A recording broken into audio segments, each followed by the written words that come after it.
everybody, and welcome. I am Brent Musburger, and I've never seen a scene quite like this one.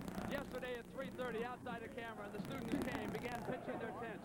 Later in the evening, gourmet meals, battery-powered television sets, and throughout the night, the students came awaiting this game. They pitched their tents. They slept in sleeping bags. Then this morning at 10 o'clock, the doors were open. 4,000 students are allowed in. First come, first served. And here were the leaders of the Blue Devil Horde. And now it is jammed here this afternoon. And my partner, Billy Packer, lives down here in ACC country. And I'll tell you, Billy, I've never experienced anything like this. Well, Brent, they've always liked their basketball down in this part of the country, particularly if you're a Duke student when your team's ranked number 2 in the nation. What a coaching contrast we've got here. Marv Harshman, age 67. He's already announced he's going to retire from Washington at the end of the year. Well, the end of an era in one regard, and the fact that last year we had Ray Meyer retiring. This is a group of coaches that came along in the area of teaching, the area of staying with your school, not worrying about finances, really a dying breed. And a very classy young man here at Duke, Mike Krzyzewski. Without question, an outstanding student in college, played for Bobby Knight, then tutored under Bobby. Came down to Duke, and people said, can this young guy get it done? Well, he's gotten it done. Contrasting styles with these two teams. Well, two teams that are really on a tear. They're shooting very well, and they're holding their opponents down. Almost 13 percentage points difference. You've got a great big front line from Washington that Duke may find hard to handle, and a very quick backcourt for Duke that will be a contrast for Washington. The students in the background were chanting 3 seconds, 3 seconds. They haven't forgotten a thing here. So coming up now, it is going to be Duke against Washington on CBS.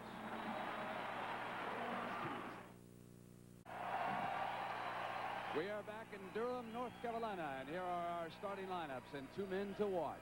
The brilliant Detlef Schrempf matched against Mark Allery of Duke. That's a key matchup. Paul Fortier of the Huskies. Dan Mahar, the Canadian Olympic team for Duke. Chris Welp, the 7-footer for the Huskies in the middle. Jay Billis of Duke will take him on. Then in the backcourt, it'll be Clay Damon of Washington matched against Tommy Amaker, the point guard of the Blue Devils. And it'll be Shag Williams back in the starting lineup for Washington against Johnny Dawkins. He is the leading scorer for these Blue Devils. The officials here this afternoon, all 3 are from the ACC. Paul Houseman, Hank Nichols, and Dan Woolridge. And 2 of them worked the NCAA championship game last year. As we see the records of these 2 teams, Duke unbeaten, ranked second behind Georgetown. Washington at 10-3 has lost to Oregon State in the Pac-10, but that's their only conference loss. And on the road at BYU, where you don't win much, and over in the Rainbow Flat. Duke controls the tap. Maher to Dawkins. If Duke has an advantage in this game, it's in the backcourt. Amaker, a very clever ball handler, will not turn it over very much. Allery, a pro prospect. Dawkins ships it back now. It's a motion offense. Allery with the game's first shot, and Schrempf rebounds. He'll handle the ball throughout this game. Brings it up. One of the better ball handlers in college basketball. Number 22 from West Germany, Detlef Schrempf. Brent man-to-man by Duke and thrown by Washington. A good play by Christian Welp. He's going to be hard to handle in there because he has about 4 inches on Billis. Fans will notice he's thinner than he was a year ago, Billy. He has also been working with weights. Washington does a little full-court press and then drops back to the 2-3. And Allery is 1 of 2. He is taking a shot from either side of the field. Now the play will be stopped. Of course, while they get some of the paper off the floor, it's a tradition to throw. They didn't have to stop play. There it is. Now they'll get this cleaned up down here. What a vociferous student body. They have been on their feet for the last 45 seconds with chance here at the Cameron Indoor Arena. And you know, Billy, it's kind of pleasant to take a step back into one of the old-fashioned gyms such as this. Well, not only the gyms, but Duke University allows their student body to have the premier seats. In most colleges, you know, the premier seats go to the contributors nowadays. Yes, but they will grow up and be the contributors someday. And this Detlef Schrempf now with pressure on him. Duke really pushing that defense out a long way from the basket, trying to take advantage of their quickness. Schrempf comes up on Allery, misfires everything, and Dawkins, who's a strong rebounding guard. Great long arms, and as Welp came back, he fouled Dawkins on the shot. They've got to keep Welp out of foul trouble. Well, that's been very difficult to do. He fouls out of a number of ball games. He was going up against a guy a little bit too quick for him right there in Johnny Dawkins, who can pull up and take that jumper on the break. Dawkins leads the Duke team in dunks, so, you know, he can take the ball the length of the floor. He's a good rebounder for a guard. and, of course, can take it all the way to the basket to score as well. Very key man when Krzyzewski turned this program around. Came out of the Washington, D.C. area. He was very heavily recruited. Some said that Krzyzewski could not recruit the Blue Chips. Well, Dawkins came here, and several have followed him now. This program is back on its feet better than ever. Of course, you like to have Johnny Dawkins in that foul line. He's an excellent free throw shooter. Schrempf again handling the ball. The guards weren't even back there. It was Schrempf and Welp who got it up. This is Shag Williams, and there's the pressure on the ball, knocked out of bounds, but it'll be the Huskies' possession. That's that pressure defense that they want to cut down the passing angles, take the vision away here of the Blue Devils. And that's a problem that Marv Harshman has. If he uses Schrempf to go ahead and handle the ball all the time, then he doesn't have him down inside to make the play around the basket. Champion air ball, which is what Schrempf threw up a moment ago. Shag Williams holding it outside with Dawkins on him. There is no shot clock in this game, in case you're wondering, even though both of these conferences use a 45. Alley-oop to Schrempf. And he was fouled. Allery coming right with him, banged into his body. That's one of the key moves in the Washington offense, and Schrempf is so good at handling this move because he can come out and take the jumper or backdoor you in this particular case with no help back there for Mark Allery. And although he got up pretty well, Schrempf just went over the top of him. Both listed at 6'9". Schrempf probably a little bit quicker than Allery. Billy, Detlef Schrempf has to be on Billy Packer's all-foreign team. Well, without question, he's on the all-foreign team. I'm going to be needling you throughout the afternoon. Yeah, you can see it's not an easy target, but real good free throw shooters never see what's coming through that backboard.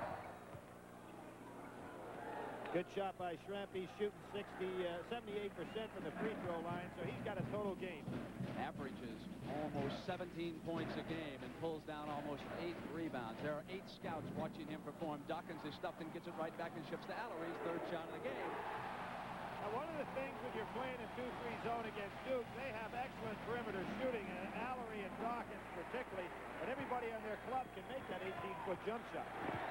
Watch the Blue Devils try to pressure the ball. Keep it out on the side. They try to force the ball out there. Good move by Fortier for the Huskies. Couldn't get it down on the tip. Welp misses. Ball still alive. Duke comes down. Danny Mahar at 6'6" is really a battler on the inside. Started on the Canadian Olympic team, and it's one of the toughest kids in college basketball. Just gave it up over there. He's the physical force, the team leader, if you will. Not afraid to mix it up against anybody. Number 45 just coming through the key. From the perimeter, it's Dawkins. In and out, and Welp rebounds for the Huskies. They trail it 6-3. Early going. First half here at the Cameron. Durham, North Carolina. The Washington Huskies, who have traveled cross-country after playing the Trojans of Southern California and Los Angeles. Spent all day yesterday traveling. Interception by Dawkins. Here they come on the turnover. Get that pressure defense which chooses. I thought Johnny Dawkins would slam that one, but he wisely just laid it up softly on the board. Dawkins really giving Williams some problem. Now, remember, Williams last year in the NCAA tournament got off to a blazing start against Duke. So far, he's had his problems handling the ball. Allery all over Schrempf after he gets his dribble up. They're going to go right at Damon with Amaker. Get it inside to Welp. He's a good jump shooter. Short that time. Quick rebound, pushed out of the way. Didn't get the call. Amaker dribbles behind his back, makes the move.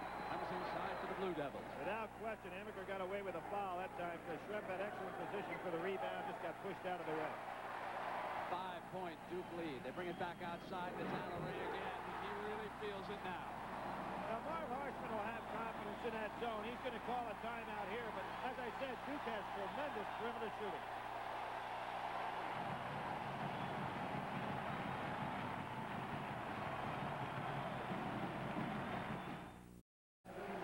Duke opens up a quick 10-3 lead. They've done it with a pressing defense once they cross that timeline, and Washington has missed 4 field goals in a row with the veteran coach Marv Harshman. They worked out hard here last night when they arrived, Billy. Well, not making any excuses for Washington because they don't need any. They're a great club, but they have really had a travel. They left Washington, played at Southern Cal, then traveled all the way across the country. We're in a different time zone now, so they really are at a big disadvantage coming into this game. Naaman moves it over here to Fortier, number 33. And Schrempf with a quick shot, flashing through the key, something they like to do. And there's a foul, and it's number 2 on Chris Welp. And there was a good block out by Henderson, Duke's 6th man. They actually call him a 6th starter. A jump shot goes up, Good defense by Allery. There's Henderson with an excellent block out. Now, although he's 6'5" and Welp is 7 foot, the block out positioning is what won him that battle. Great play by Henderson. Now let's see if Washington changes up their defense. They're going to man-to-man now. Alley-oop in behind, and Dawkins couldn't get it, but it is controlled still by the Blue Devils. That is Billis, 21, and here's Allery. He's melted. Missed both from that side. He's been hotter from the left side. Damon brings it down for the Huskies. Lead pass to Schrempf. Amaker gets the ball out of bounds. Washington. Has great strength by Detlef Schrempf that time because Amaker had the steal. Schrempf just ripped the ball out of his hands. There aren't many players in the country that can play with Detlef in regard to the total basketball game. Rebounding, shooting, ball handling, ability to play defense. Damon being forced far out from the basket. Welp trying to go backdoor. Intercepted by Allery. Great help on that. Good point, Brent. Henderson is the guy that made that play because Allery knew he had help on the backdoor from the weak side. Dawkins loses it, gets it back now. Allery moves over, and here comes Henderson, but he traveled as he began his assault on the basket. Boy, and Welp gave Henderson a forearm shiver after the play was over. That was not a smart play by Christian Welp. He already has 2 fouls on him, and to pick up a cheap one like that would have been disastrous for Washington. The big man on the bench for Washington, and they have to rest Welp or Schrempf, of course, is Reggie Rogers, the linebacker on Don James' team, who's here with this ball club. Good switch by Billis. Henderson putting a lot of pressure on Schrempf. Schrempf's having to play the full 90 feet. Schrempf scored 30 points in that NCAA tournament game against these Blue Devils last year. That controversial 2-point victory by Washington. They then were subsequently eliminated by Dayton. Here's another turnover. Dawkins, what a pass! Beautiful play.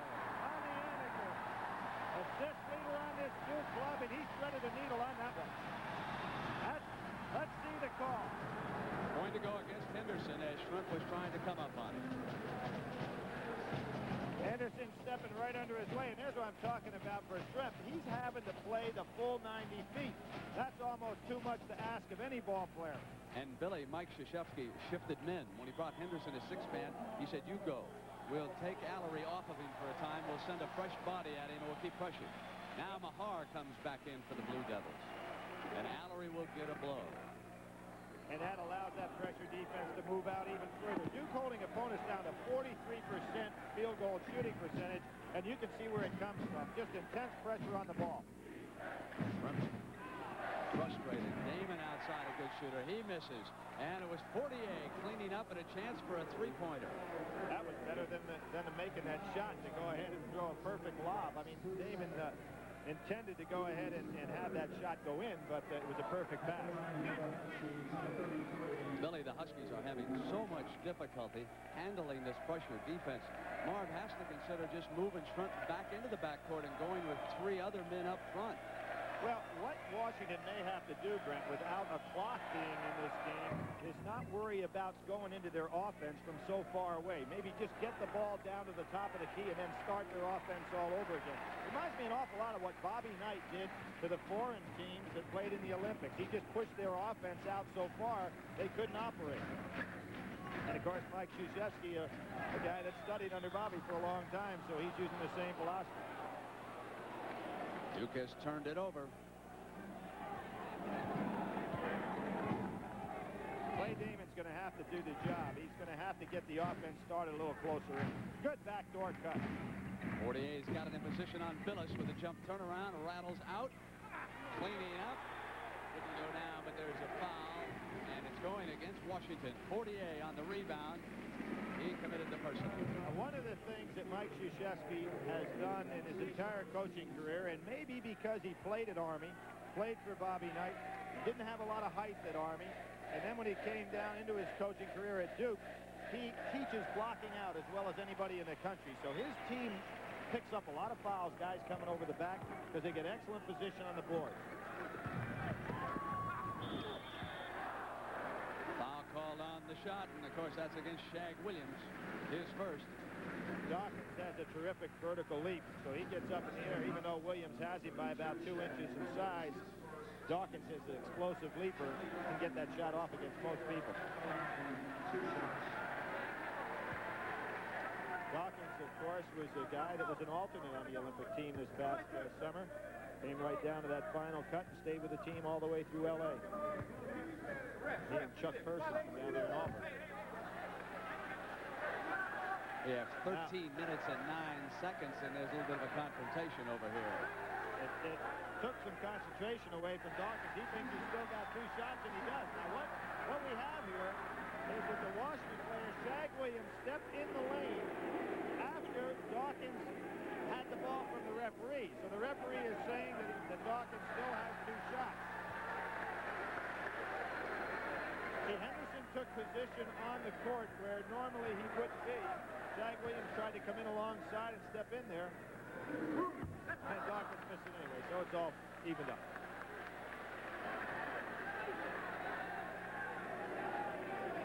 Johnny shooting 83% from the foul line last year and right back up there again this year.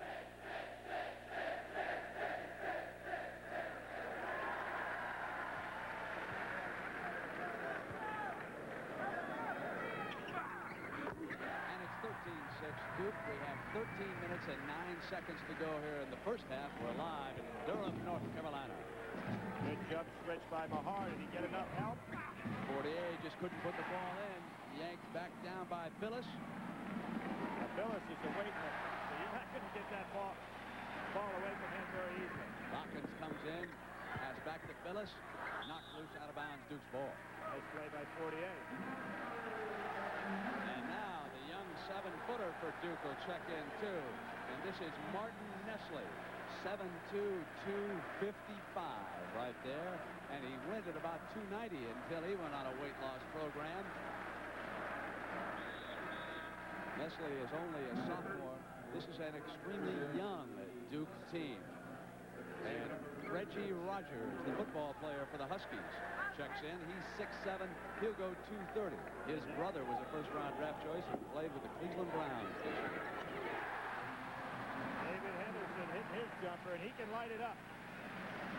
He is really their 6th starter, not their 6th man, because he'll play 28 minutes a game. Washington on the attack, only 2 of 11 against this pressure. Man-to-man defense. Henderson trying to steal, commits another personal foul against Detlef Schrempf as he reached back to get him. Now let's see who they finally give it to. It's going to be against Henderson. And that's 3 fouls. That really hurts Mike Krzyzewski. He would like to have him in a position to be able to use him offensively the entire game if need be. Schrempf is very vocal and demonstrative when people are on him defensively. A lot of facial expressions. Now here's a freshman for the second-ranked Blue Devils. This is Kevin Strickland. He's 6'5", 190. Out of Mount Airy, North Carolina. He was one of the most highly recruited players in the state of North Carolina last year. He's going to get an education now. Going into Welp and Nestle muscling against him, committed the personal foul. You know, last year's game between these two teams, an awful lot of fouls called. You've got some beefy guys in there right now. That is 5 team fouls against Duke. Welp wants that ball. He's got Nestle right on his hip. Good fake. Damon, that's his shot. Now what's happening, Brent, is Washington's able to get that ball down into their normal working position in half-court offense, and so therefore they can operate with those big postmen. Now they get back to the 2-3 zone. And a view of how they're shifting now with the ball, and it's turned over. Strickland. There's Strickland on the turnover and the walk. Huskies mixed them up a little bit by going back to the zone. We've got a timeout here at Duke. 11 minutes and 58 seconds remaining in the first half. The Blue Devils lead.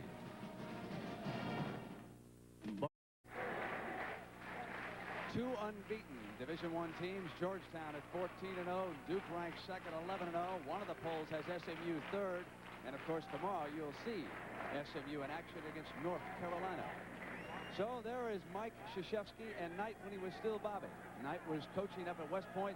Krzyzewski was his captain, later to become his assistant coach at Indiana and one of his brightest students. A young man who Coach Knight cares for a great deal. In fact, they talk a lot on the telephone. Krzyzewski scouted for him during the Olympics. Here are the Huskies with possession, trailing Duke 15-8, bringing to the attack. Schrempf has cut it to a 5-point lead, and ever so slowly, the Huskies are climbing back in this one, Billy. I thought Strickland would start getting an education against Detlef Schrempf. I mean, that was a good cut right back to the basket. Schrempf going right up over the top of the freshman. They have moved Schrempf now into the backcourt, as I suggested, with Rogers up there with Fortier and Welp. He'll operate back there with Damon. So now, as Blue Devil's shot goes errant, and the Huskies bring it down on the attack, they'll keep the ball in Schrempf's hands in the backcourt. Damon over to Schrempf. Right a walk. Yep. And there he is, as I said, very demonstrative on referee's calls. Now he's going to give the referees a little lesson on what he did. Reminds me a little bit of Rick Barry when I watch him play. Well, he's going to remind himself that he better not be doing that much. That's been something that's, there he is at his back. Dawkins came right up to him. Referees will call a technical on him. And he's perfect from that spot on the floor. He has 8 points already here in the first half. It's 17-10. He's another one of the players on the floor that these pro scouts who are assembled here this afternoon are taking a very close look at. Into Chris Welp. Missing everything. Ball knocked out of bounds, and it'll go to Duke. Rogers had a hand on it. He was complaining that he was pushed. Nestle is not that quick a player, obviously, but he did a nice job just keeping his hands up in Welp's face at times. Here's Allery again from the left side. Now, Duke is living and dying with a perimeter shot. Before too long, you're going to have to get something going on the inside.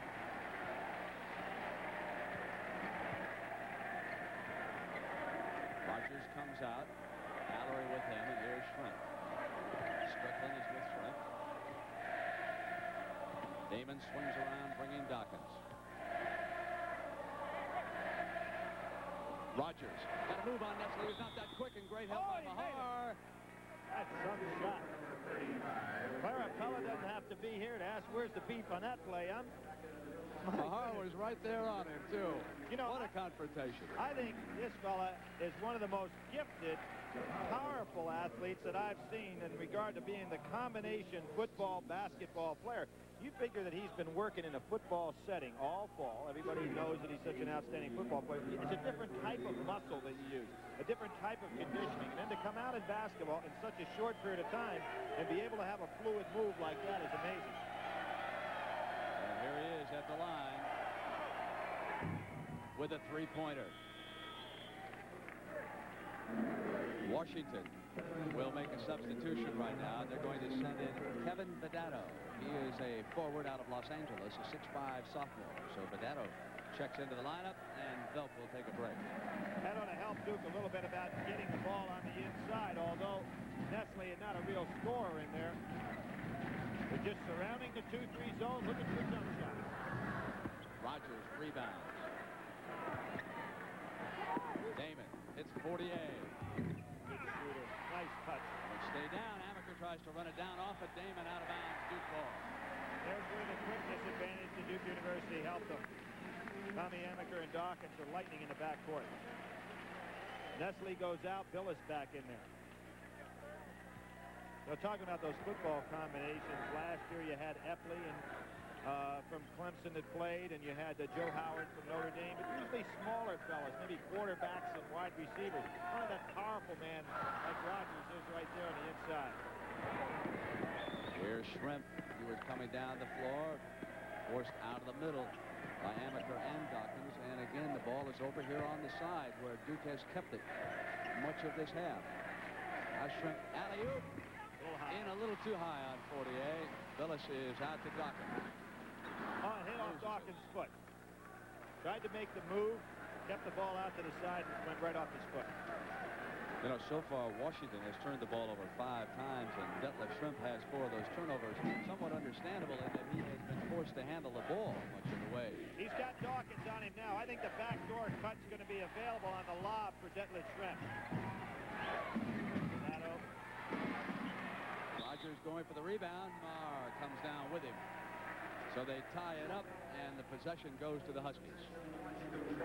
As I said, Mahar, a real tough kid, but he doesn't want to be fooling with Rogers. And here is Billy King, still another freshman. He checks in for Duke. I'm anxious to see what Washington does with this matchup, Dawkins and Schrempf. Schrempf has got to get inside a little bit on Dawkins and use the big size advantage he's got. Shag Williams comes back in for Marv Harshman now. That helps Schrempf because Williams can go in the backcourt with Damon. There's Schrempf inside with Dawkins on him.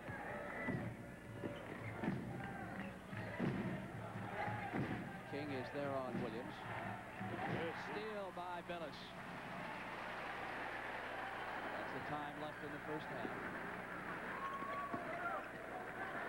Again, nothing going inside, just perimeter shooting.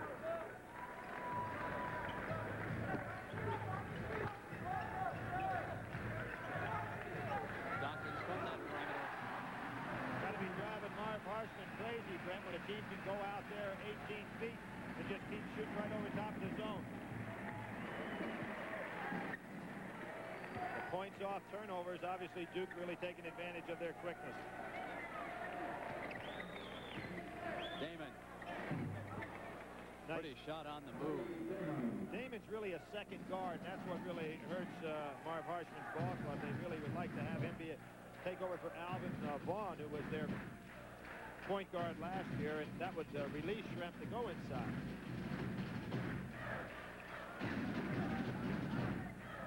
Amaker. Got some penetration that time. Doesn't shoot often, but doesn't make many mistakes, Brent. He knows what's a good calculated percentage shot.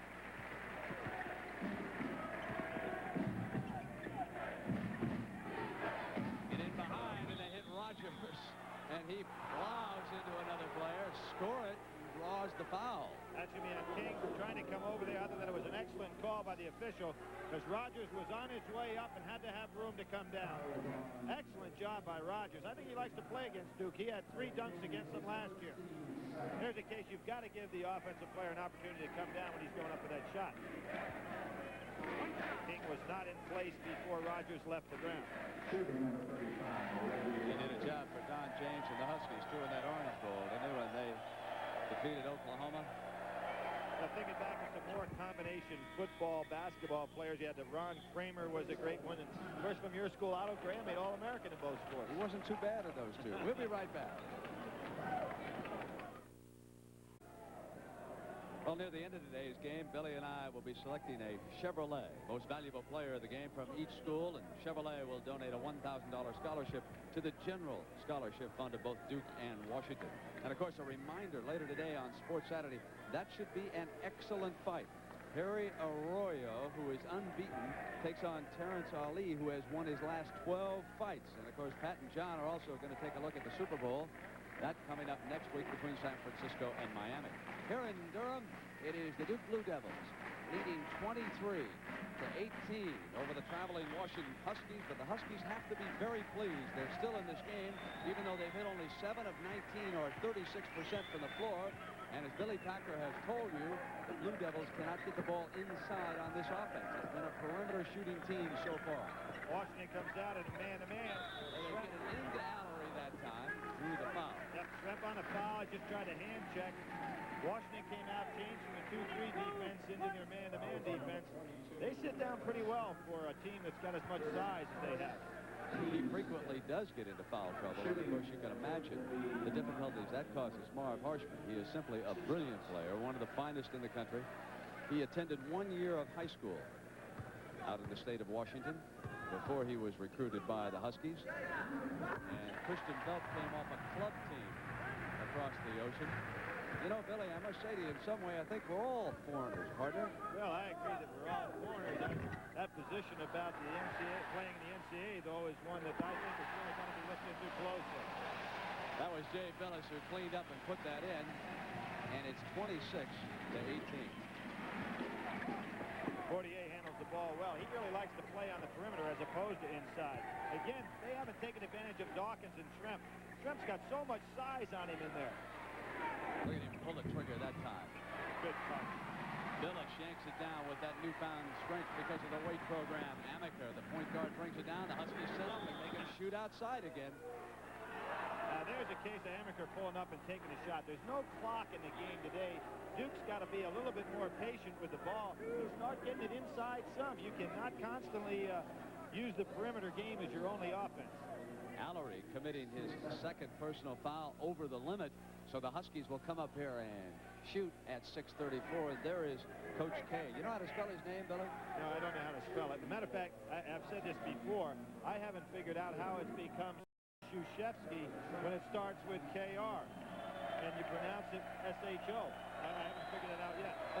He hasn't either, but he's a real fine, high-quality guy, so we're not going to complain about it. My real name is Paczkowski, by the way. Is that right? P-A-C-Z-K-O-W-S-K-I. I know how to spell that one. Close. There is Mahar, a name that you also might have difficulty with Allery sitting down because he just picked up his second personal. Schrempf adds the free throw here, and it is 26-20.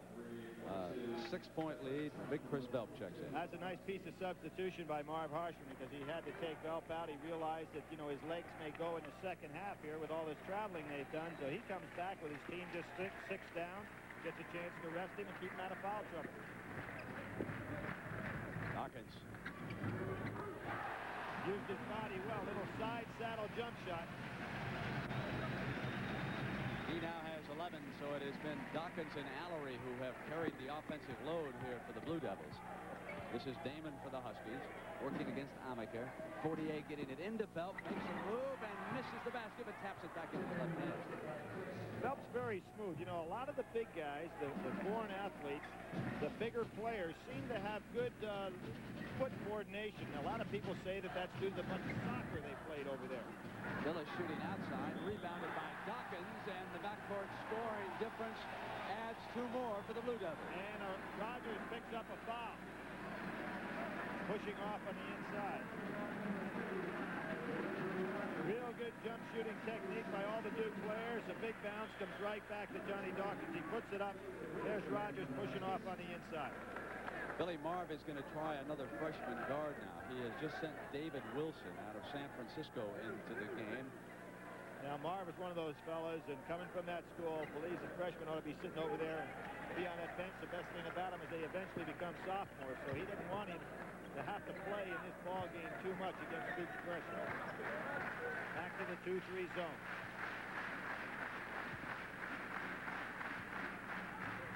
Billis outside, working against that zone. Oh, what a quick step. Got it back toward Billis, who I thought he probably figured that Dawkins was going to go all the way and take the shot with that brilliant first step move. Now, I thought Dawkins would pull up and take the jumper also, Brendan. He had his man beaten. That's a tough pass down inside with all those bodies. Johnny Dawkins is an incredible athlete in regard to his stamina. He has no body fat content at all, and I know in the early season training he ran a 4:39 miles, not even a track man, and he can go all day long. 4:39 miles as a basketball player, not a track man. Weldon Williams had checked in for Duke. We got a look at him a moment ago. Billis again pulling down a rebound. Washington out-rebounds its opponents about 10 a game. And again, it is Dawkins getting inside that defense, but that time he traveled. Has almost the same moves before, only he did it with the dribble. Pulled up to take the jumper, couldn't hold his feet. He's coming out. And he averages about 38.5 minutes a game, does Johnny Dawkins, and has throughout his career. Schrempf checks back in, and Rogers will sit down for the Huskies. Odd lineups in this ball game. Both teams like to play with 6 or 7 men, but they've gone very deep today in this ball game. Damon deep in the left corner. Not a good shot. Welp with a strong rebound, and he was fouled. And that is going to be the second foul on Mahar. Good job by Welp on the inside, and the fact that he did not move and shift his feet around. Billy, you say different combinations. I would certainly think in Washington's case it's because of that long day's journey from the West Coast yesterday, trying to keep fresh people out there. I'm not sure why Duke is using different combinations. Well, I can't figure it out either. They really have changed their lineup around. Of course, this is a much deeper team than Mike Krzyzewski had last year with the addition of the 2 freshmen. Williams got in the lane a little early that time and went in, so it didn't make any difference anyhow. Well, maybe Coach K is like Bobby Knight, try to build some depth and look down the road just a bit. I think both of these coaches are using this game as an NCAA tester type. Mahar forced the shot, but got it done. He just willed that one into the basket. That's his first field goal of this game. And it's a 32-23 margin. That's really the first time Duke got the ball inside. Weldon Williams matches up size-wise pretty well with Schrempf. Almost a 5-second call. Foul before the shot, and it's going to go against Mahar again, and that is number 3. And now Krzyzewski's got a little bit of a foul problem, and the official warns the coach to sit back down. Well, Mahar is a guy that'll body you all game long.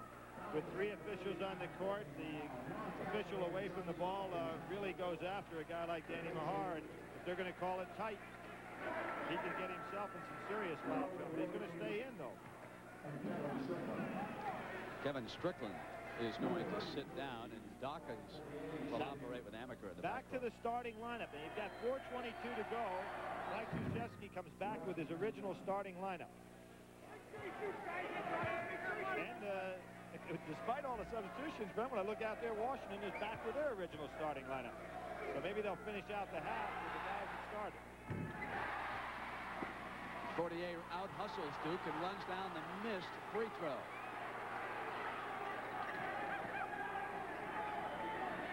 Now bad pass to Velpen on the turnover. Dawkins will bring it down for Duke. I still don't understand why Washington hasn't gone against Dawkins a little bit and make him play Velp inside, because that's who he's matched up with. Foul away from the ball, inside. Velp on, I mean, it's going to be a Schrempf on Allery. 22 is holding. That's his second. And as you pointed out, Brent, Washington can ill afford to have that fella in foul trouble. Last year, he had an incredible game against Duke, 30 points. He was on the boards, handled the ball, only had 1 turnover, led them to that big win in the NCAA tournament first round. 3:57 to go here in the first half. And, of course, again, a reminder, this is the first game of an NCAA doubleheader here on CBS this Saturday. Coming up next, most of you are going to be watching Houston and DePaul, and the rest of you will see Kentucky, Alabama. That's the second game of our doubleheader. Right back. The Blue Devils have built a 10-point lead here in the first half.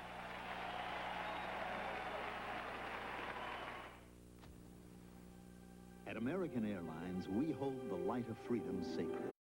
In his 16th season, Kareem Abdul-Jabbar is still at the top of his game. See Kareem and the Los Angeles Lakers take on the Detroit Pistons tomorrow on CBS Sports.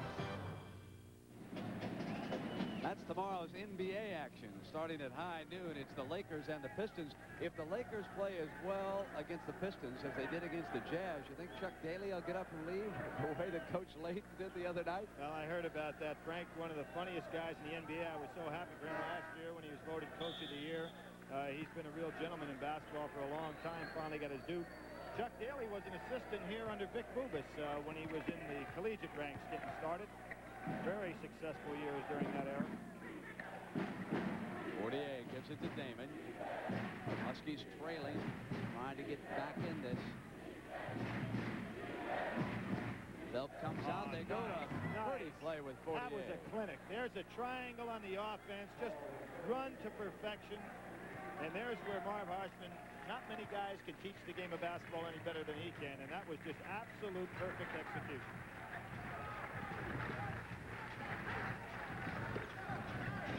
Williams a little shaky with the ball on the inside. Back to man is Washington. If Duke can get something going inside. Look how far out Billis is coming, too, now. On the perimeter, and here is Dawkins maneuvering. Oh, that was Amaker. Going, and Amaker's looking for that shot on Damon.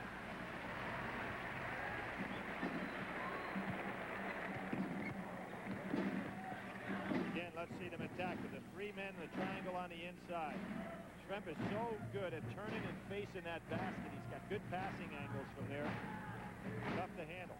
Coming out, almost stolen by Dawkins. Fortier. He has Amaker on him, so there's got to be a big mismatch somewhere. Allery gets back onto his man. Schrempf goes in deep to Velp. That half-hook shot that's becoming so prevalent in basketball now. Not the standard hook shot, not the standard jump, but that little half hook shot, which is probably the shot of the future for most inside players. Dawkins comes around the screen underneath, loose ball. Washington's got it, and here's Shag Williams outlet to Schrempf. Schrempf comes down inside with a pretty move for the layout. There's Detlef Schrempf. That's what's called traveling and getting away with it. They let you do that in the NBA all season long. Well, maybe they let you do that in Europe, too, but you're not supposed to do it in collegiate basketball. Amaker again. Good right for that. Tommy Amaker was the D.C. Player of the Year his senior year in high school. It's the perfect match for a guy like Dawkins in the backcourt. Minute and a half left, first half here in Durham. Washington's starting to get in stride, though, with their inside game. You can see how they've been able to get their offense started from about 20 feet instead of out at 40. Damon. 3 on the floor. Schrempf, Shag Williams, and Williams.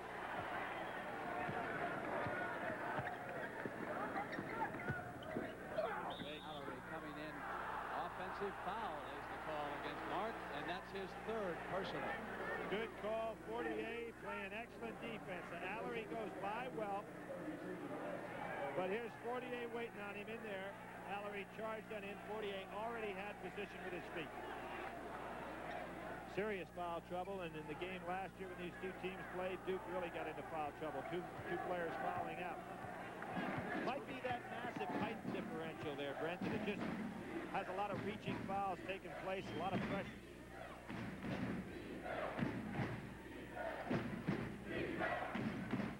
Good job by Phyllis on Welp. 48 couldn't get a pass on it. That's 48 on a push. Great defense by King. Billy King seconds to go. Billy King has come in and done a fine job defensively. He's not a real outstanding shooter, but he makes things tough for people in practice. And he also played, as was seen right there, excellent defense on the perimeter. Came from Sterling, Virginia. 6'6", 200-pound freshman. And a reminder, coming up at the half, we'll have a preview of our second game. And we're going to introduce you to a big man from the Naval Academy, David Robinson. And suddenly, he faces a tough decision. You can see King, not a good shooter. He put that one off the board, almost shattered the glass. I think he's 1 for 12 from the free throw line now for the Blue Devils. Down toward a half minute and a 6-point Duke lead over the Huskies of Washington. And here's Schrempf. There's the play. Take Dawkins on the inside and go to Schrempf. He can shoot right over it. Washington playing extremely well, in my opinion, having traveled so far. Duke's having a good ball game, too, but they've been able to stay right here in the friendly confines of their own arena. It wasn't long ago that the Huskies were down by 10. Suddenly they've cut it to 4. Amaker hits the basket, drew the foul. And here's where Washington really misses Gary Gardner, the other guard who's not on the ball club because of academic difficulties, but they're really not matching up. David really can't handle Amaker, and Amaker smells it. He's just a little bit too quick for him. Excellent crossover dribble. Goes right by Damon, gets the jump shot off. And Damon, being a senior, he's an excellent student, about a 3.9 pre-med student. Excellent baseball player, too, coming out of high school, but has not been able to do anything with Tommy Amaker.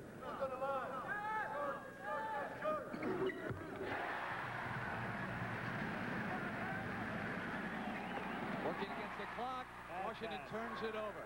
And that's the end of our first half. With the score, Duke 41, Washington 34.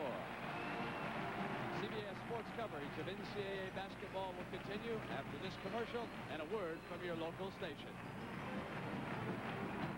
Hi, Mr. The 4th-ranked SMU Mustangs will unleash their run-and-gun attack on Dean Smith's North Carolina Tar Heels in college basketball tomorrow on CBS Sports. Durham, part of the heart of Carolina.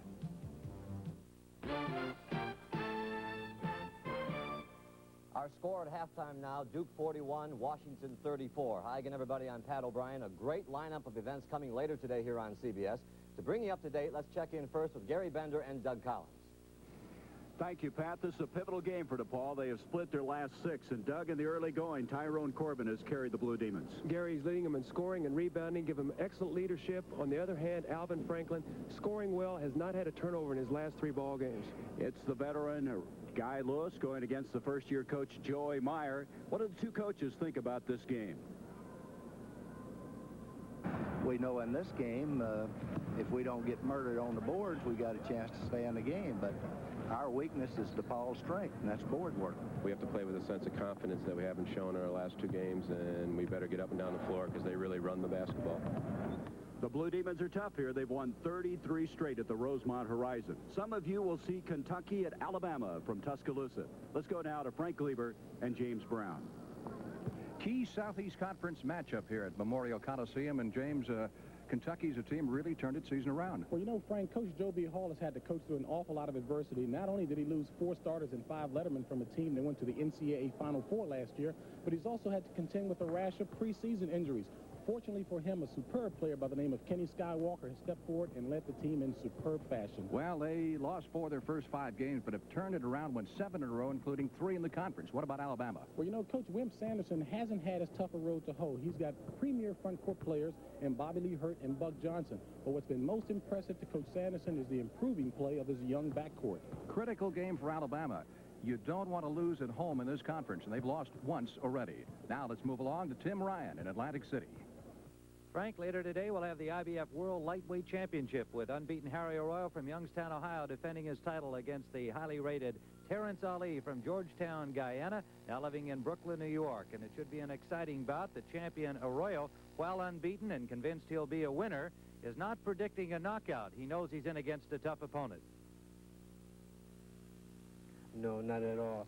I always...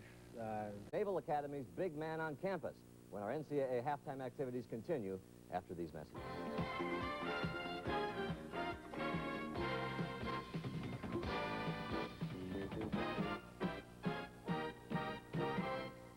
Mazda, the full line of sophisticated Mazda products, salutes America's best and brightest with Scholar Player Profile.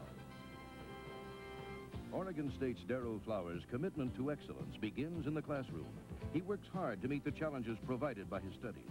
A construction engineering management major, Darrell anticipates the day he can utilize his education and management skills. In the meantime, Darrell does his managing on the basketball court. A team leader who can be counted on to make the big play. Darrell Flowers, a scholar, a player. At the half, Duke leading Washington 41-34. You know, elsewhere, the Naval Academy announcing yesterday that Napoleon McCallum, their senior running back who broke his ankle in the second game of the '84 season, is going to be allowed to play 1 more year. Now, he thus becomes the first redshirt in Navy's history.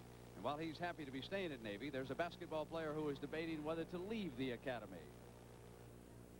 What you see over here on your left is a boiler.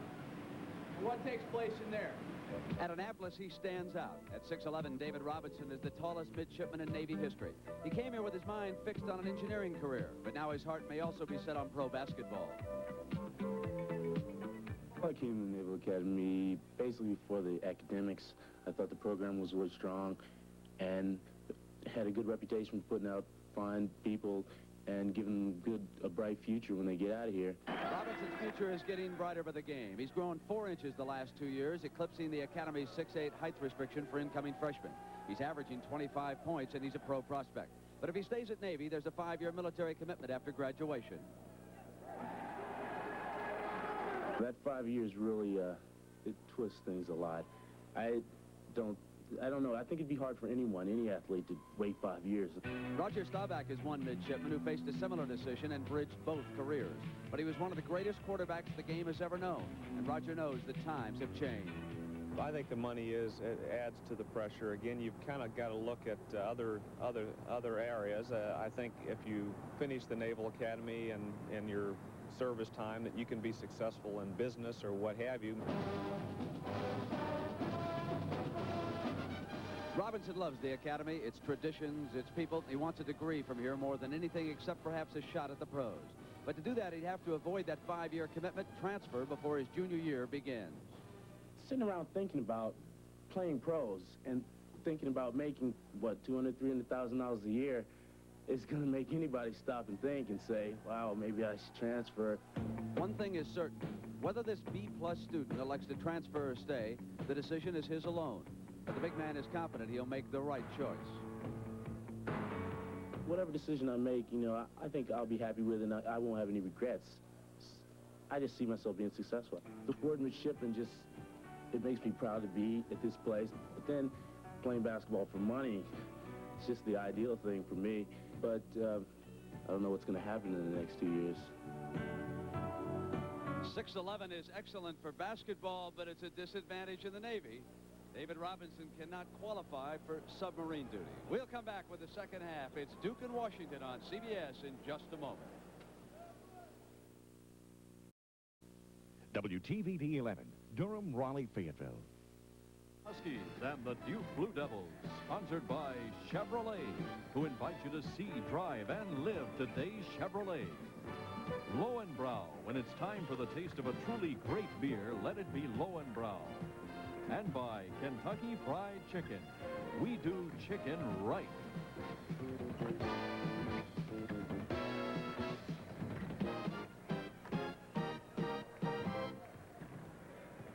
Well, welcome back to Duke now for our second half. Of course, it's the Blue Devils against Washington, and the Huskies, you have to admire the way they have hung tough in this game. Well, they really have. They were down 10 at one point. The Duke guards have really gotten a big advantage. They're leading 24-6 in scoring. But I think Washington settled down and starting to go inside very well now, Brennan. I think they've made an excellent showing for themselves. How about the foul problems facing Duke? Well, that could be very crucial for them, particularly on the inside, because they do not have replacements of bulk to go up against Washington. All right, so we're just about ready to start the second half here. And again, the Blue Devils are ranked second in the country behind unbeaten Georgetown. And I've been asked by a lot of folks, do they deserve to be ranked that high? And I say, well, look, Brigham Young's football team. Nobody beat them. No one's proven that they're better than they are. One big difference, Brent. In the NCAA, you have a thing called a basketball tournament. And who cares how people are ranked throughout the course of the year? Duke at one time was ranked first here a couple of years ago, you know, during the days of the Bill Foster's fine club. That's exactly right. And this team is off to the best start since the Foster era. So Mike Krzyzewski and Duke getting ready now for the second half against Marv Harshman and Washington. Marv, of course, is going to be retiring at the end of this season, and what a great coaching career he has had with the Huskies. Well, no question about it. It's kind of interesting. He's coached 39 years. This is his 40th. In that 39 years, he's coached 13 years at 3 different schools. That's got to be some odd combination.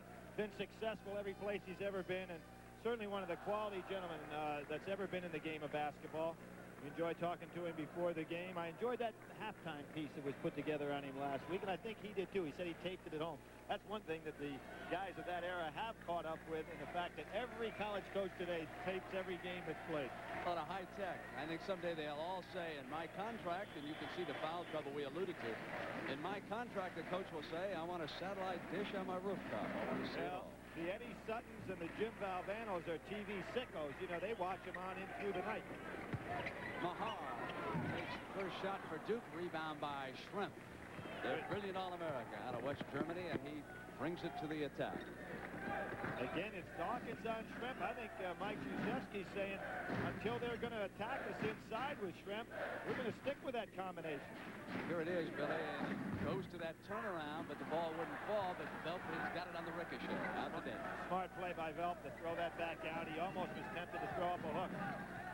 This is Shag Williams, number 32, and he loses it, but it was hit by a Duke player, so it's Washington's possession. That was Billis who got a hand on it and knocked it out of bounds there. Look at that shoulder development on him because of the weight program he went on out in his home state, California.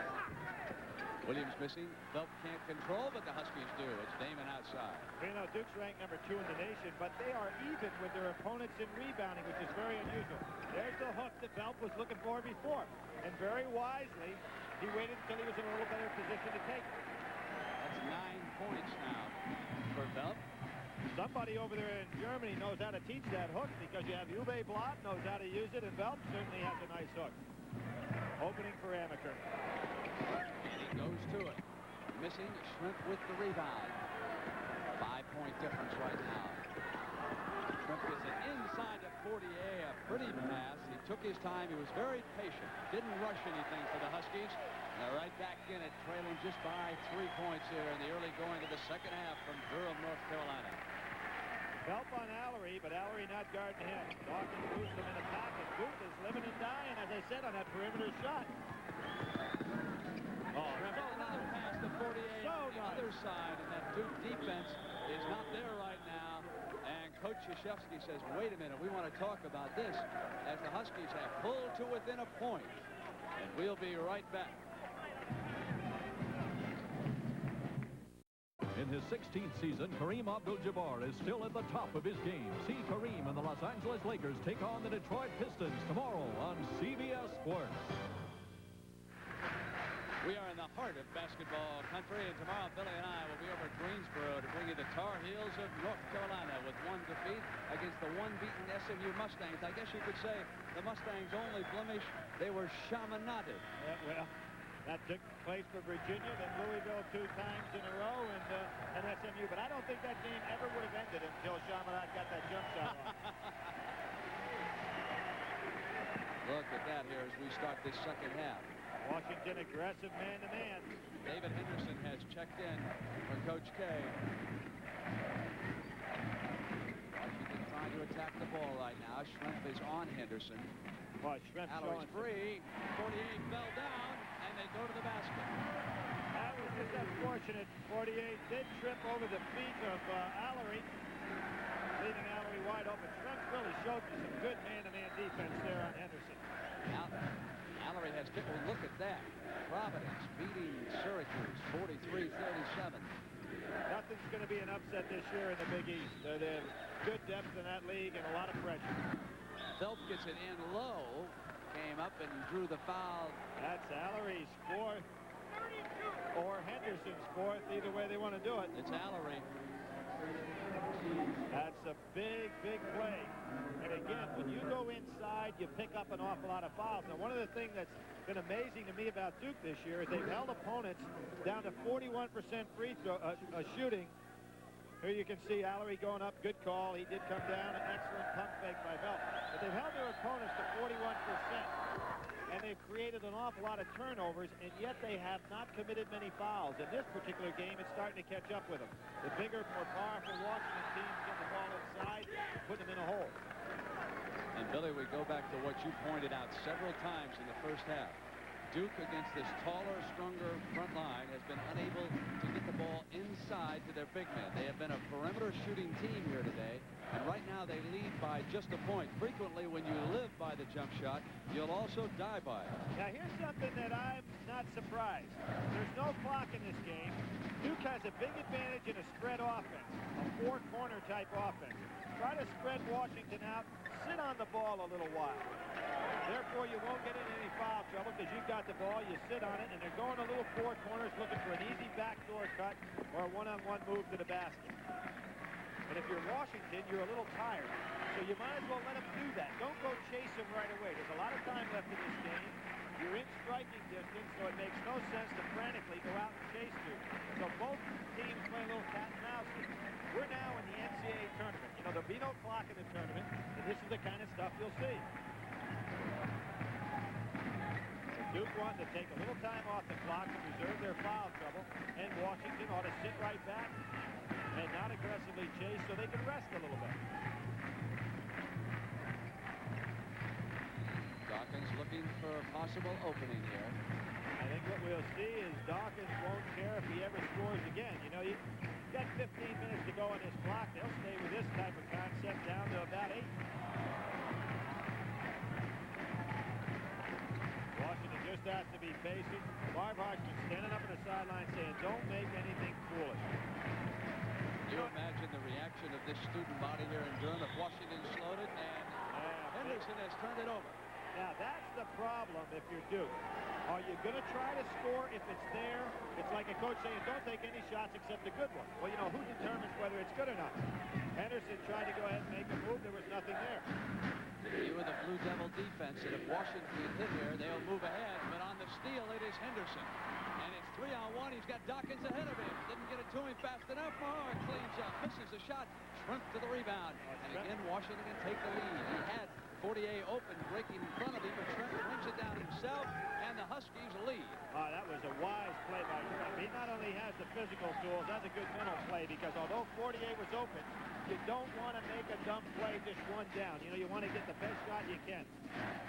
Now Duke's forced to put the ball up a little bit. Behind for the first time since the early going, and they get it right back. Henderson, an excellent athlete, took the big shot, and it's 45-44. Henderson matched up with Schrempf, but he has 3 fouls on him. Shag Williams gives it up to Schrempf inside, saves it from going out of bounds.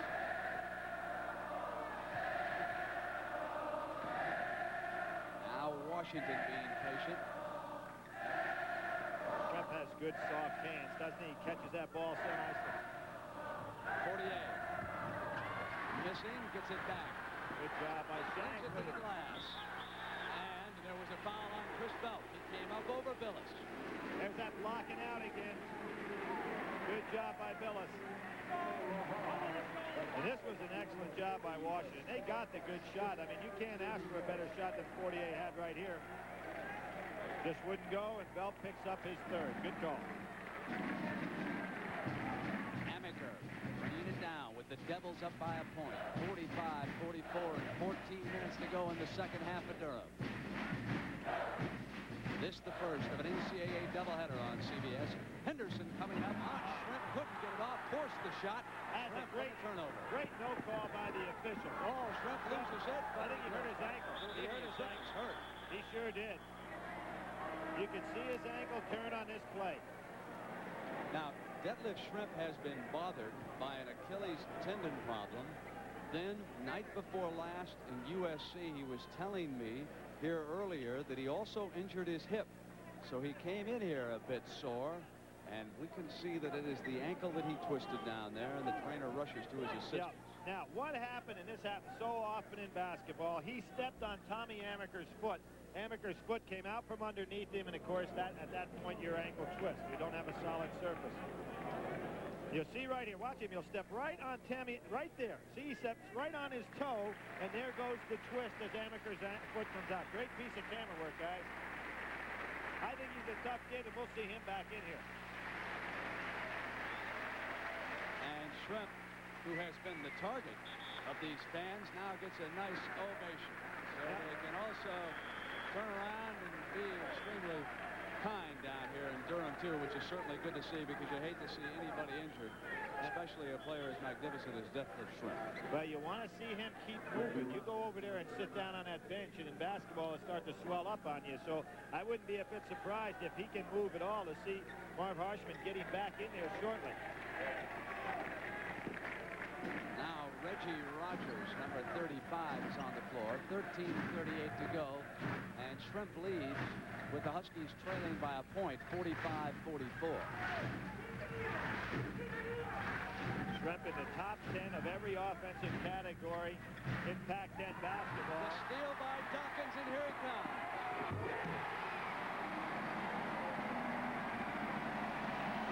And one of the reasons that he needs so much, now you see Damon having to carry the ball in regard to ball handling, and he gets stripped on the first occasion. There's a second one. Amaker comes down. And the follow Dawkins, but there was a foul on Shag Williams against Amaker. Dawkins' basket on the follow-up will not count. But now, if people want to ask, here's the steal, the second one in a row. If people want to ask, does Detlef Schrempf mean anything to the University of Washington's team? 2 occasions without him on the floor, both times the ball stripped. We've got a timeout here. Marv Harshman with the Huskies around him, and they trail it by 3. Here's a look at the very talented Johnny Dawkins on defense. He's their junior leader at 6'2", 175, and like Billy Packer told you, he can dunk it. Look at the length of his arms as he comes and slams it in. Washington, ever so quickly, has had to bring the big man back. Detlef Schrempf says, my ankle's fine, I want to go back. Well, I think he's saying, even if that ankle isn't fine, I'm going back in this ball game. The guy's a tough competitor. And I pointed out early in that first half where Alvin Vaughn, who was that point guard and backcourt leader of Washington last year. You know, sometimes people say, oh, they lost their big man. Sometimes that little guy is just as valuable. Last year he averaged 7.6 points a game, but he ran the offense to the point that Schrempf didn't have to do it all. A Tommy Amaker would make a world of difference with Washington. They'd love to make a trade. That may be the next thing to come along, Rick. Trades in college basketball. You know, you can move one man around, make everybody a top 10 club. Maybe not everybody, but about 30 or 40 clubs could move up in there. Billy, Washington really came out hot here in the second half. I wondered about how they would do with that long travel, if it would start to wear them down in the second half of this game. But so far, they played very well. They hit 4 of their first 6 shots. They come down now trailing 49-44. Almost 13 minutes to play in this game in regulation. There's no jet lag when you're 22 years of age and in great shape, Brent. It's just us old guys. Damon sealed up by Amaker. 5 seconds on the turnover. There's the pressure defense and another problem with the Husky guard. There you go. 3 turnovers, 2 in direct steals, and 1 on the 5-second jump ball count. Welp coming back in the ball game. And of course, with that ankle problem, I imagine Marv is going to be reluctant to use him full-time at guard. I'm speaking now of Detlef Schrempf. He'll have to rely on somebody else to handle the ball much of the time. I'm really impressed as how well Washington's playing their man-to-man. Dawkins. They're on a roll right now. Marv Harshman doesn't score here. He may have to go to another timeout just to slow this game down a little bit. There's Amaker out on Damon, forcing a bad pass and another turnover. Marv would hate to have to go with a freshman guard, but he can't do much worse. That is 4 consecutive turnovers without Washington even getting off a shot. And Billis goes to the glass and drew the foul from 48. Washington needs a timeout badly here. They made that great run. We'll see the play inside. Billis has 48 right on his hip, uses his body well. Excellent pass. I was watching a pro game the other night. Bill Russell and Rick Berry made an excellent point in that game, talking about passing the ball into the post, but the passer should throw the ball away from the defender, even if it's not necessarily in the hands of the recipient. A real good point, and that's exactly what took place right there, and that's why Billis had excellent position. And threw up a brick. I'd hate to see a foul shooting contest between Billis and King. I mean, they may be here all night.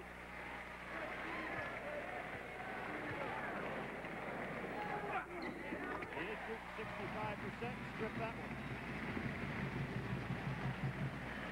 Good going to pressure with Henderson picking up Schrempf. He gets it up across that timeline. Trying to maneuver Damon. Rogers comes out. Duke playing a real aggressive man-to-man now. Got Fortier out deep in the corner. Dribbles free inside, pass to Rogers, and he is fouled by Billis. That's a good idea by Billis. You go ahead and give up the 2 points. Don't let him have it. And make him go to that foul line and beat you. Good move by Fortier. He's a real nice perimeter forward. And there's Billis, and again, that upper body weight training, even going up against a super outside linebacker. He had enough strength in his upper body to prevent the dunk. Allery in, and Billis leads. Rogers just a 42% free throw shooter last year. It really, you know, it's interesting about this fella. His freshman year, he had some great stats. He was shooting 50% from the floor, average 8, almost 9 points a game. He's having to shoot in the wave of arms here. You know, since the Huskies took that quick lead, they have been outscored 9-0 by the Blue Devils. And they ended there. So a 9-point run by the Blue Devils has them up 52-45 with 11 minutes, 28 seconds to go in regulation here in Durham. And look at it, this lineup. Schrempf is out here guarding Dawkins. Bad ankle and all. I don't know if I've seen many players. Larry Bird had great versatility, playing all kinds of positions in college ball. But I don't think I've seen one that's been able to go in the backcourt the way Schrempf can do. You know, Billy, there is some of Bird in Schrempf. There's also some of Magic Johnson, the way the big man bringing the ball down the floor as effortlessly as he does. He's a combination of a lot of folks, and there we see that Syracuse has come back against Providence, and now they're tied in the second Syracuse against LSU, which will be a run shoot up there in the Carrier Dome in Pearl, Washington. Get to put on another show. No place for Henderson to go. 7 minutes and 20 seconds remaining in that game in Providence, I'm just told. You just watch Schrempf and Dawkins, because Dawkins in this kind of situation usually can spring open for a one-on-one move drive. Loose. Nobody went to the basketball. Everybody drove to the hoop for the Huskies, and somebody forgot to go over and pick up the loose ball. They had the turnover. Alphonse Gaston, just like those fly balls in baseball. Duke spreading it out now, using their spread offense. Damon and Amaker, a tough matchup. Henderson and Fortier, a tough matchup for Washington, and Dawkins and Schrempf. The advantage in quickness for the Duke players in every position. Henderson wants to get it going, doesn't he? Welp is doing a good job. He's staying back underneath, and so is Rogers, so that they're not allowing for that open passing and driving. There came Henderson. What a power move that was down the baseline. Oh, David Henderson took it home. And there really wasn't a good lane to take it. He just on an athletic maneuver took the ball right over Rogers. Rogers can't believe it. I must tell you a nice story about David Henderson. He comes from a very poor background. All his life, he dreamt of coming here to Duke. Coach Krzyzewski had given up his last scholarship, but it was turned down. He had one available. So he spoke to David and said, David, we're going to give you a full scholarship to Duke. The young man broke down and cried. He was so happy. And this young man has turned out to be a better basketball player than the man he tried to recruit here at Duke. You know, these students are so vocal and they're so creative, I can't keep up with what they're saying half the time. How would you like to be a father that had a son with 1,400 on the college boards and he comes to Duke and he wears a basketball with a net draped over it? I mean, does that shake you up a little bit? And you notice none of them wave cards saying send money. They're all doing pretty well down here. And the fathers get bills for all those expensive tents they were sleeping in outside, too. Oh, almost stolen by Dawkins, who flashed out and knocked it out of bounds. If nothing else, you have to be tremendously impressed with this defense that they play here at Duke. Krzyzewski really learned his lessons well from Bobby Knight, didn't he? Yeah, he was playing a lot of zone a couple of years ago when he didn't have this type of talent. Bobby was frowning on that a little bit, but now you can see he's with the talent. He's a man-to-man coach. Good because of that defense, they're up by 10 points again. There's Schrempf missing that time. Knocked away from Welp by Dawkins with that long arm. And here's what Marv Harsham is a little worried about, too. His team's starting to run out of gas a little bit. As we get down under the 10-minute mark, you can see him dragging a little bit in foot quickness. And it is certainly understandable, having played USC the night before last, traveled all day through Atlanta here. Then they had a tough workout last night just getting ready for Duke. And, of course, their body time when we started this game was only 9 o'clock out in Seattle. Hey, they played in some of the pits of the earth, and I don't mean that in a negative way. I'm talking about toughest place to play. There goes Henderson again. Turns it over to Damon. Damon down, knocked free, and stolen back by Dawkins. And that has to hurt Marv Harshman. And don't think the Pac-10 coaches aren't watching this game to say, hey, we've got to take advantage of Damon's inability to handle that ball in the backcourt. The guards in this half alone, Dukes have outscored Washington's 11-0 and 35-6 for the game. So what we said was the difference at the top of our broadcast has turned out to be just that. The Blue Devil guards exerting great superiority in this game. And as you spread the game out, and when you play a game without a clock, the guards become much more of a factor. Obviously, if there was a clock in the game, you couldn't go to this type of strategy. But I mentioned the Pits. They played at Fresno State with a win this year. That's a tough place to win. At BYU, where they lost. Then out in Hawaii, they played Iowa State, a tough club. They played Georgia Tech, a tough club. Dawkins blocked by Welp. And a foul is called, and that's number 3 on Chris Welp. Welp's done a pretty good job today, though. Although he had to go to the bench in the first half, he stayed out of foul trouble, even against quicker people.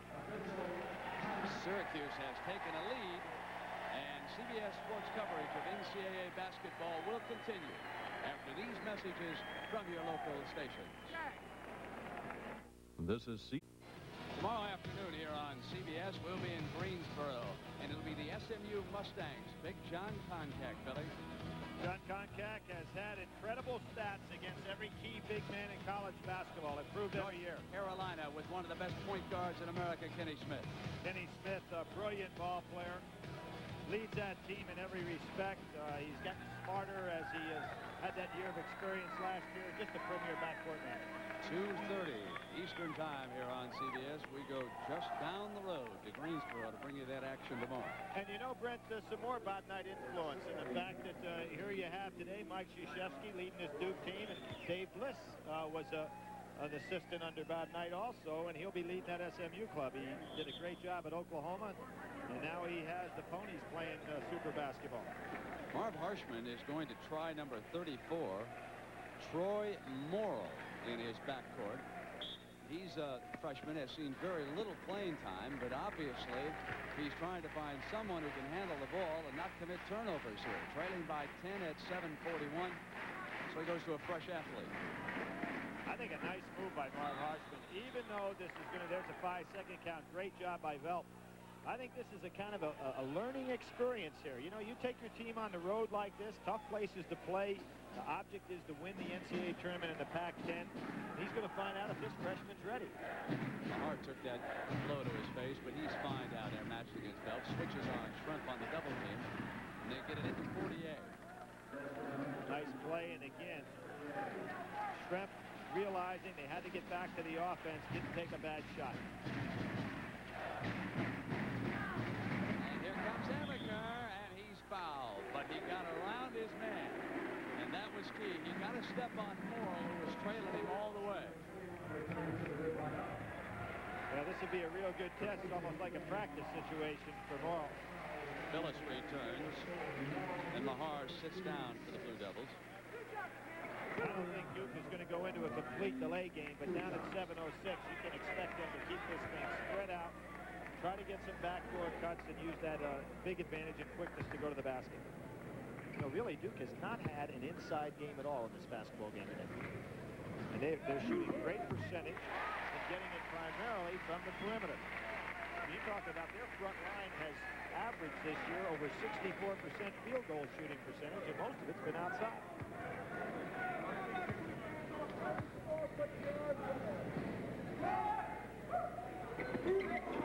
And for Tommy Amaker, that is 13 points here this afternoon. They like that point guard that can put points on the board if need be. Look at him come around and try to come in behind Schrempf, who has a bad habit sometimes of swinging the ball in that direction. Tommy was ready to attack on the double team. Now Schrempf comes down the baseline, up with a little jump shot, and scores too. What a fine-looking basketball player he is. First-round draft choice for sure. Well, you mentioned Amaker was coming around his back, but he saw him, and then he kept that ball in his right hand. Nice job. Duke just going to spread it out. Henderson with that power to go inside, doesn't mind going up against Schrempf. First half and great. Willis Reed turning things around out there. Benoit Benjamin leading the nation in rebounding. Great. Could be tough again. They've been a good name in college basketball for a long time and had that slump. Just a delay game. Not exactly a four corners because there's a man in the middle. But Duke would like to spread them out here and then be able to go backdoor. You know, in the last 4 possessions, and a foul is called that time on Shag Williams, number 32. The last 4 possessions, this slowdown has taken better than 5 minutes off the clock, so it's been successful with the Blue Devils ahead 57-49, 5:53 to go, and now they're coming up to the free throw line. Brent, I'm not, smart enough to figure out what is the best thing for college basketball's future. You know that, two schools of thought. Have the clock and make people play the full 40 minutes so the fans can always enjoy basketball, or take the clock out and allow coaches to win with different styles, even though they might not have powerful inside games. I really don't know what the real answer is. You can enjoy basketball both ways. Too much slowdown is bad for the game, but a little bit of it seems to be good for the game. Exactly, especially if it helps an underdog in a situation where they're matched against incredible talent. I hate to see them just come down and have to put it up all the time, but on the other hand, if they sit there in a stall for 10 minutes, it can be awfully boring, too. We're going to see that in the NCAA tournament, in my opinion, in the first round, when number 1 is matched up against number 16 in each region. I think we're going to see a lot of stall ball in the opening round game. That's the second half of our doubleheader. It's still to come here this afternoon on CBS. Big weekend for college basketball. Inside to Schrempf. And, of course, playing the game. Speaking of the tournament, reminds me that all of that action will be carried here on CBS. This will be your home of the NCAA tournament. I really admire the Washington kids still being able to have enough left after all this travel to go out here and press a team that's quite a bit quicker. I think Schrempf doesn't like to win. He said the thing he didn't like about playing in the Olympics is the fact that he lost too much. Didn't really want to play for West Germany. They put a lot of pressure on back in his home country. He wanted to work out up there in Seattle and get in shape for this NCAA season and look ahead toward a possible career in the NBA. And he's certainly going to get an opportunity. Duke plays this delay game nicely. When you've got guards like Amaker and Dawkins and Henderson as a swing man, it's very difficult to get this team out of their flow. And they shoot well at the free throw line. It's tough to pick out one of them to go out after and foul when he gets the ball to you. That's right. right. I'm sure you want to send him to the line, Billy. Well, you have Amaker last year was an 84% free throw shooter. You can see Welp getting a little bit frustrated now. Has a slight limp there from that turned ankle. And that's 4 fouls on Detlef Schrempf, too. You know, one of the things now, you got to start thinking about Pac-10 if you're Washington. They're going back. Oregon State beat them. Oregon State and Ralph Miller always been an excellent club. It's got the player of the year, AC Green back. They beat Washington now. They've got to play Monday night. And, you know, they still have yet to travel all the way back across the country. And you don't want to get in a situation where a game like this takes so much out of you that you don't have a lot left and lose a couple of ball games before you get back on track. Billy, are there many rumors about who's going to replace Marv Hirschman? I understand there are millions of applications, but it's been held very quiet so far. That's the one job that Don James hasn't been rumored to be coming. Well, as successful as he's been in football, and as much of a diplomat as he's been over that #1 ranking, he can probably handle both jobs for a short period of time. It's a steal by Henderson, and he'll come in, took it away from Schrempf, who is limping again just a bit. Now they're down 12, and I think it'd be a good idea to take Schrempf out there. That leg seems to be bothering him.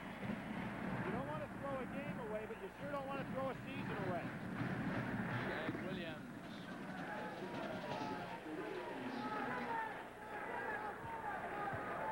Four minutes remaining here. Going to a little half-court zone trap. Now, what Duke can do against this is just keep the ball out and throw it over the top of that trap, make the trappers chase, and not worry about penetrating with the dribble. Dawkins loses it, but it goes right to Allery, who ships it back outside. That's the pass that'll be available in the half-court trap. You can always throw the ball cross-court. It looks dangerous, but there's nobody in that area.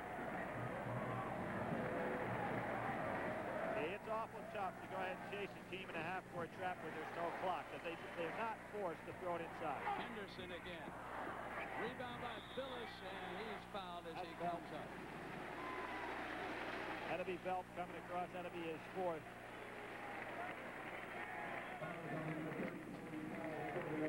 Little frustrating here. Henderson going up. He has a lot of confidence in his strength and around that basket. Good rebound by Phyllis. He puts it right back up. Welp comes over and says, not in this game are you going to get a dunk on us. Billy Duke has been deadly at the free throw line this half. They are 10 of 11, and the Blue Devils have hit their last 10. And here comes Billis now to see if he can extend it to 11. During practice, when Krzyzewski's practices are over, they shoot free throws.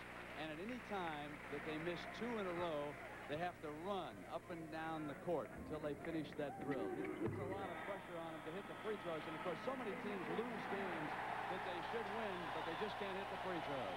Duke's in charge. One of the scouts here today, Bob Ferry, the general manager of the Washington Bullets. He's checking out Detlef Schrempf. He also has a son, Danny Ferry, who is one of the most prized high school seniors in the country. Two of the schools, which of course Danny's interested in, are North Carolina, we'll see them tomorrow, and also here at Duke. But today, General Manager Bob Ferry said, I want to see Schrempf in action. And so he's one of 8 NBA scouts on the scene. But they tell me that his son is going to be a remarkable college player, Billy. Well, in regard to Schrempf, he doesn't have to come watch him play anymore. You know, he can save a lot of money in the budget, and he's automatically going to be an outstanding pro. And I wouldn't waste any time scouting him. Shag gets his back to the Huskies. They're in the last 3 minutes. Damon's jump shot. Good. Damon, that's what he can do. Play the off-guard position and hit that jumper. You know, though, on that point I just made, Seattle's a beautiful city, so a lot of times you'd like to go up and visit Seattle. That's Say true. you were going to see Schrempf, right? We had a great time there at the tournament. That's they right. sure took care of everybody there. Super city. Great fans up there, basketball and football. And again, Duke just putting it on the outside. Semi-delay game. Nice double team. And a foul is called. I thought Henderson just went down and traveled. Yeah, I thought that was a good double team also, Brent. And Detlef Schrempf, he'll see a little demonstrative here. That was his. Has fouled out. That's 5. He's limping over toward the court. Boy, I really didn't see a foul there. They're counting 1, 2, 3, 4, 5. That's the end of it in college ball. So Detlef Schrempf, who scored 30 points in the tournament game last year, fouls out here with 15. But it was a courageous 15. He came back after injury to his ankle. He was forced to handle the ball a lot more than he was in that tournament game. Oh, yeah. If he had a Tommy Amaker type or Kenny Smith that we're going to see tomorrow playing in the backcourt for this Washington team so that he could stay on the inside, you know, his stats offensively would go way, way up. He's so good at handling the ball down in the rim in the inside paint.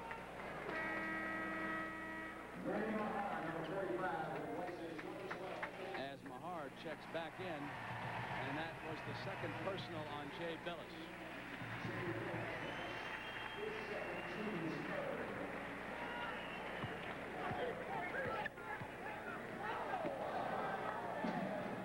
Wilson makes a good pass. Dawkins tried to come in behind. Now here's Damon. You know that Duke has committed only 3 fouls in this half, too. Yeah, playing aggressive man-to-man. That's an unusual thing. Normally you play that aggressively in a man-to-man. Good job by Mahar. Oh, that's a great switch. What a great defensive play it was. Dawkins on the pass to Billis, shoots the layup. And the foul by Chris Bell. And isn't that his fifth? That's either 4 or 5. This is a real fine fast break by Johnny Dawkins. Coming right down in your face, looks one way, passes the other. And Billis does a good job catching the ball and putting it up. One of the best things about Billis, he never turns the ball over.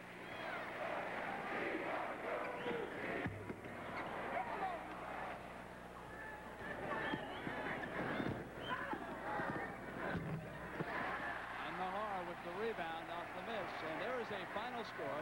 Syracuse downs Providence in the Big East, 71 to 63. Our situation here. This is the first of a doubleheader on CBS this afternoon. Most of you will see DePaul taking on Houston, our second game. And the crowd starting to chant, "We want Georgetown." You know, the last major Pac-10 game I remember here between a Pac-10 team and Duke University is when Johnny Wooden brought in his ball club, and they played Duke in back-to-back nights. And Duke just absolutely wore them out. That was the year the Big Movers took that team to the Final Four. There's Wilson going in. No questions of the walking violation. And that is 19 turnovers by this Husky team here in Durham this afternoon. And you cannot survive that many turnovers and beat a quality club like Duke. Marv Harshman brought the Washington team through here. I guess it was about 1977. He played Wake Forest and Duke on back-to-back nights. That's when James Edwards was his center. Didn't play in those games, so he's on the squad. Dangerous pass. Mike Krzyzewski letting his freshman get king and getting an opportunity to get a little experience in the delay game.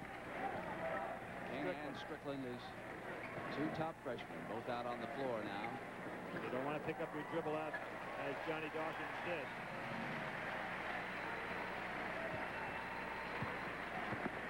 Another thing for coaches and stuff, are you going to use this delay game or not?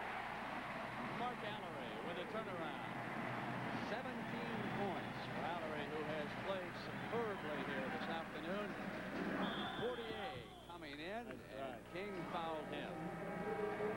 So you put in your delay game, and now this is probably the last time Duke's going to be able to use the delay game to the NCAA tournament, because the ACC plays for the shot clock the entire ball game. Allery on the way out. And now Coach Krzyzewski sends in Jay Bryan and Todd Anderson, clears the bench, and his regulars get an ovation as Dawkins and Allery both come out to the side now. Detlef Schrempf, who played so well here this afternoon in a losing cause for the Huskies, but he'll have some nights out there in the Pac-10, won't he, before it's over?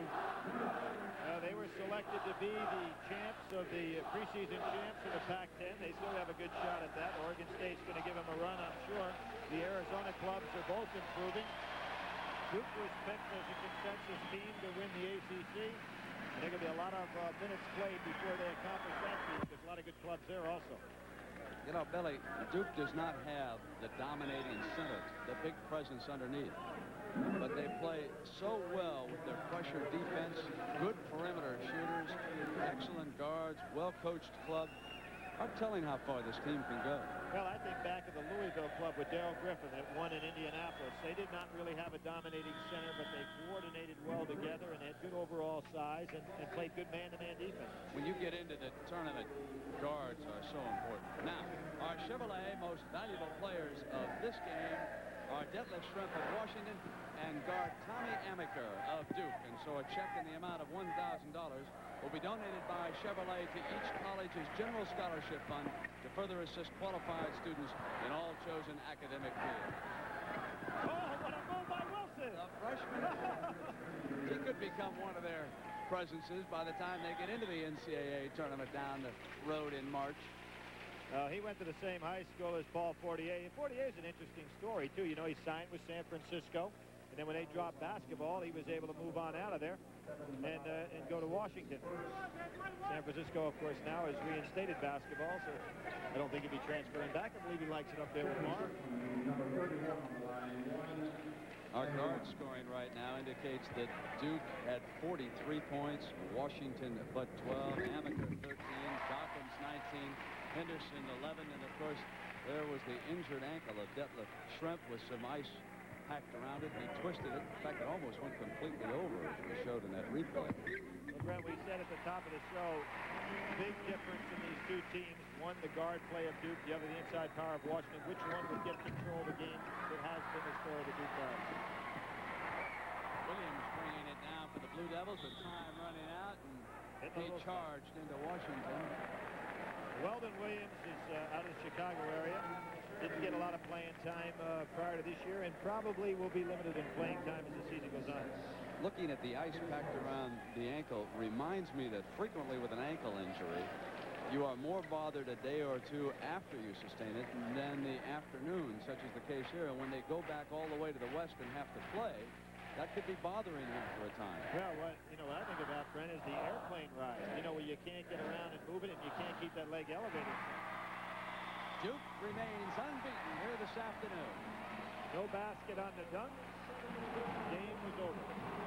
71-59, and the second-ranked Blue Devils, coached by Mike Krzyzewski, they run their record now to 12-0, and many of the fans chanting, "We want Georgetown." So the Blue Devils are 12-0, and if they win their next game, that would equal the fastest start in the school's history. Back in 1935 and 36, Duke opened the campaign with a 13-0 mark. The number 2 ranking, well, that's the highest ranking by a Duke team since January 9th, 1980, when the Blue Devils were ranked number 1 in the nation. Only 2 unbeaten teams, Georgetown and Duke. And we'll continue from Durham in just a moment. Stay tuned for Game 2 of our NCAA basketball doubleheader. Most of you will see the Houston Cougars tango with the DePaul Blue Demons, and some of you will see the Southeastern Conference battle between Kentucky and Alabama. Once again, our final score here in Durham, it is Duke 71, Washington 59. NCAA basketball has been a presentation of CBS Sports.